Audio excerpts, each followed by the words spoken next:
Hello my two family, কেমন আছেন আপনারা সবাই? আজকের ব্লগটা শুরু করেছি আমি দুপুরের পর থেকে, তাও আবার রান্নাঘর থেকে। তো আমাদের বাসায় প্রথম টমেটো এই সিজনের। তো মাশাআল্লাহ টমেটোগুলো অনেক সুন্দর।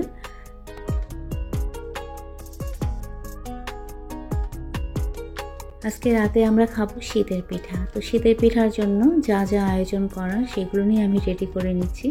তো মাছ ম্যারিনেট করে নিয়েছি, নতুন আলু কেটে নিয়েছি, আর একটু আলু বেগুন টমেটো দিয়ে ঘাঁটি করব। হঠাৎ করেই কেন জানি মন চাইলো যে শীতের পিঠা তো খাওয়াই হয়নি, আর গত কয়েকদিন ধরে কিন্তু একটু ঠান্ডাটা ভালোই ফিল হচ্ছে।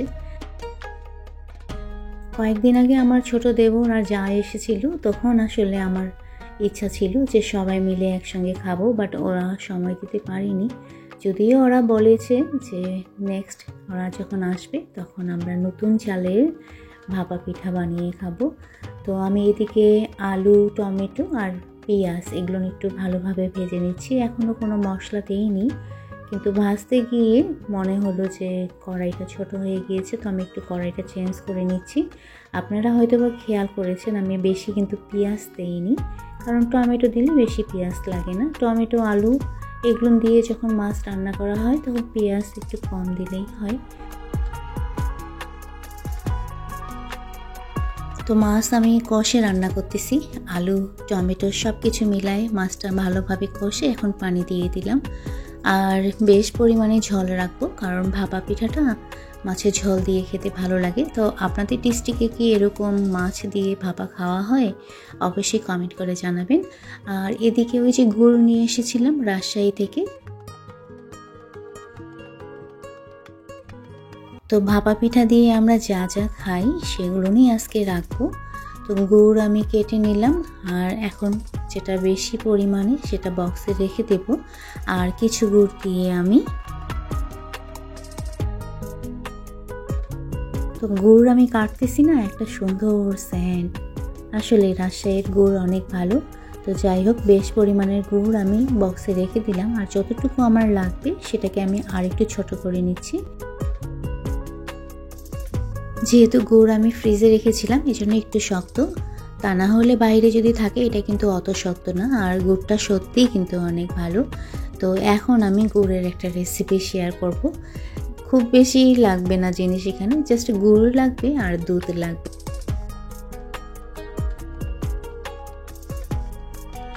আর এদিকে মাছের তরকারিটাও আমার হয়ে গিয়েছে। জাস্ট নামানোর আগে একটু জিরা গুঁড়া দিয়ে দিব, কারণ বেশ পরিমাণে ঝোল রাখবো। ঝোলটা দিয়েই ভাপা পিঠা চিতই পিঠা এগুলো খেতে বেশি ভালো লাগে। আর প্রেসার কুকারে কিন্তু আমি ওই যে আলু বেগুন টমেটো ওই ঘাঁটিটা করে নিচ্ছি। আর এদিকে গুড়ে যে রেসিপির কথাটা বললাম না, এটা কিন্তু বানানোর জন্য কন্টিনিউ নাড়ার লাগে, না হলে নিচে লেগে যায়। তো ছোটোবেলায় মা এইভাবে দিত আমাদেরকে, বানিয়ে খুব মজা লাগতো। ভাপা পিঠা চিতই পিঠার সঙ্গে খেতে কিন্তু বেশ ভালোই লাগে। আর এদিকে রান্না আমার অলমোস্ট কমপ্লিট। আমি চলে এসেছি একবারই সন্ধ্যার পরে রান্নাঘরে। তো মাছে আমি বেশ পরিমাণে ঝোল রাখতে চেয়েছিলাম, বাট নতুন আলু ঝোলটা অনেকখানি টেনে গিয়েছে। তো মাছ তুলে নিলাম, ওইদিকে তো ঘাঁটি তুলে নিয়েছি। আর এই যে গুড়, এটা না বেশি ঘন হয়ে গিয়েছে, এর থেকে লুজ হয়, তো ঠান্ডায় একদম ঘন হয়ে গিয়েছে। যাই হোক, আর কালকে কদু রান্না করেছিলাম, সেটাও রেখেছি, কারণ বাবা কদু দিয়ে ভাপাটা খেতেও পছন্দ করে। তো আমাদের ভাপা পিঠার জন্য ঘাঁটি মাছ কদু আর গুড় এগুলো দিয়ে আমরা ভাপা আর চিতই পিঠা করব। আমরা তো সব কিছু একদম রেডি করে টেবিলে নিয়ে এসেছি, বাট আমরা ওয়েট করতেছি ভাপা আর চিতই পিঠার জন্য, কারণ আমার বর আর তুর্য এরা গিয়েছে ভাপা আর চিতই পিঠা নেওয়ার জন্য।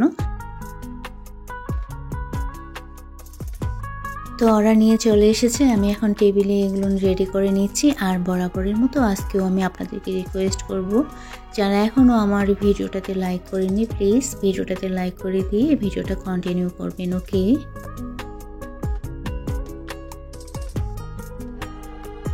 আর ভিডিও রিলেটেড একটা হেলদি কমেন্ট করে দেবেন তখনই যখন ভিডিওটা আপনার ভালো লাগবে, ওকে?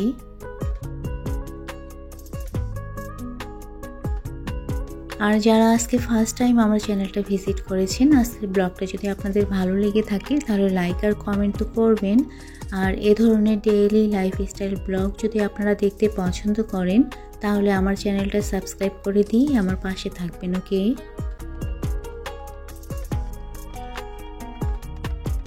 ভাপা আর চিতই পিঠার সঙ্গে 3 ধরনের চাটনি দিয়েছে। তো আমার মেয়ে বলতেছে, মা দেখি কি কি চাটনি দিয়েছে। তো ও টেস্ট করে বলতেছে।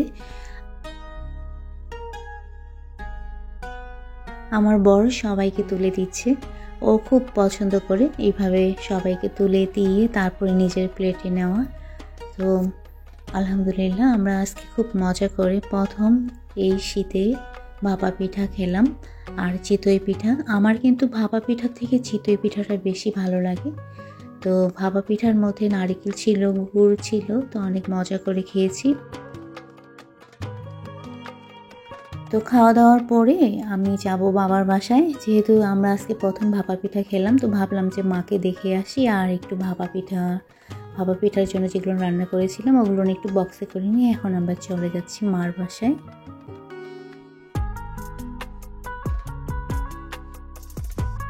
Good morning my YouTube family. Next day সকালবেলা। তো সকালের হালকা বাতাসে আপনাদের সবাইকে জানাই অনেক অনেক ভালোবাসা আর শুভকামনা। মাশাআল্লাহ আমাদের লাউ আর সিম গাছে অনেক ফুল এসেছে। তো লাউ গাছের ফুলটা দেখতে এত সুন্দর লাগতেছে আর সিমগুলো একটু বড় হয়েছে। তো আমার বর বলল একটু ক্যামেরায় ক্যাপচার করে নিতে। আর আমরা কিন্তু সকালে নাস্তা অফ ক্যামেরায় খেয়েছি। ওই যে গতকালকে ভাপা চিতই পিঠা ছিল ওগুলো নিয়ে জাস্ট গরম করে খেয়েছি। আর এদিকে দুপুরে রান্নার জন্য আমি এখন একটু মাছ ভেজে নিচ্ছি। আজকে মাছ ভুনা ভুনা করে রান্না করব পেঁপে দিয়ে। আর আমার বর বাজার থেকে শাক নিয়ে এসেছে, আমি বলেছিলাম শাক নিয়ে আসার জন্য। আর নিয়ে এসেছে ডিম। তো দুটো ডিম আমি খুলতেই পারতেছি না, এমনভাবে আটকে আছে। পানি দিয়ে ভিজিয়ে রেখেছি তারপরও খুলতেছে না। যাই হোক,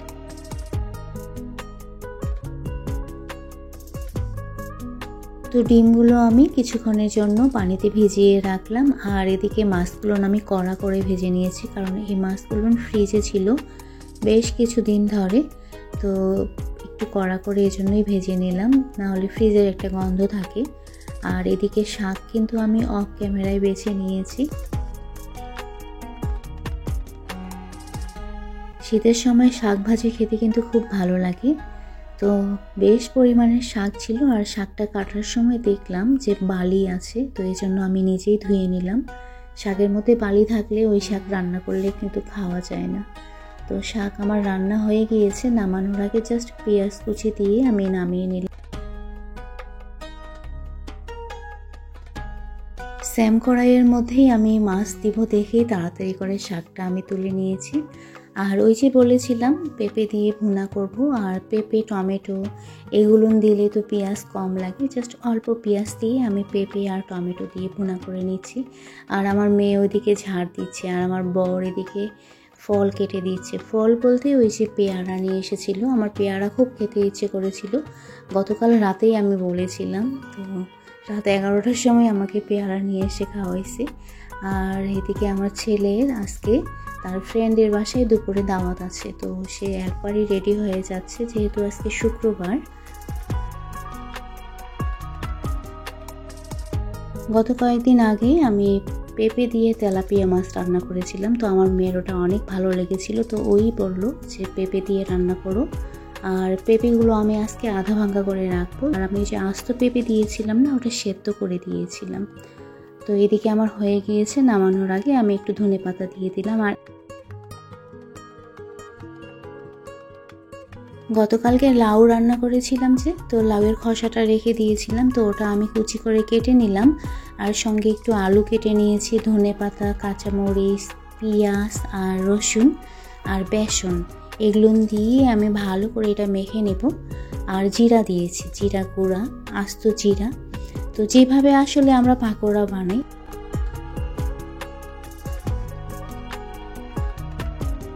এটা খেতে কিন্তু অনেক টেস্টি। আজকে আমি একদম পেঁয়াজুর মতো করে সাইজটা রেখেছি, কারণ এর আগেও আমি এটার রেসিপি দেখিয়েছিলাম, সেটা কিন্তু ফিশ দিয়ে রান্না করেছিলাম। তো ফিশ দিয়ে রান্না করলে একটু গল গল করে যদি ভাজা যায় তাহলে দেখতে বেশি ভালো লাগে।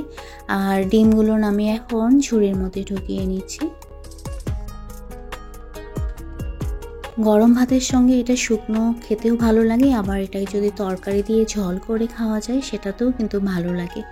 আপনারা বাসায় ট্রাই করে দেখবেন। আমি অনেক আপুদের দেখি যে লাউয়ের খসা দিয়ে বিভিন্ন ধরনের রেসিপি বানায়, ওগুলোও আমি একদিন না একদিন ট্রাই করব ইনশাল্লাহ।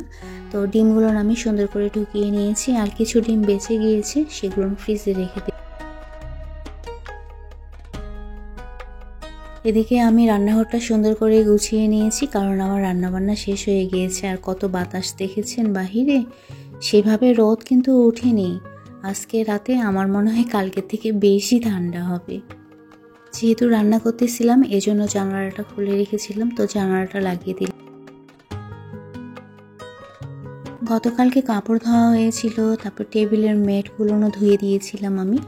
তো আজকে আবার রোদে দেওয়া হয়েছিল, তো আমার মেয়েগুলো ছাদ থেকে নিয়ে এসে সুন্দর করে গুছিয়ে নিচ্ছি।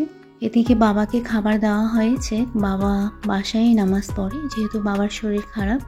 আর আমার বড় চলে এসেছে, আমরাও এখন টেবিলে বসেছি। তো আজকের ব্লগ এ পর্যন্ত। সবাই ভালো থাকবেন, সুস্থ থাকবেন আর নিরাপদে থাকবেন। ওকে।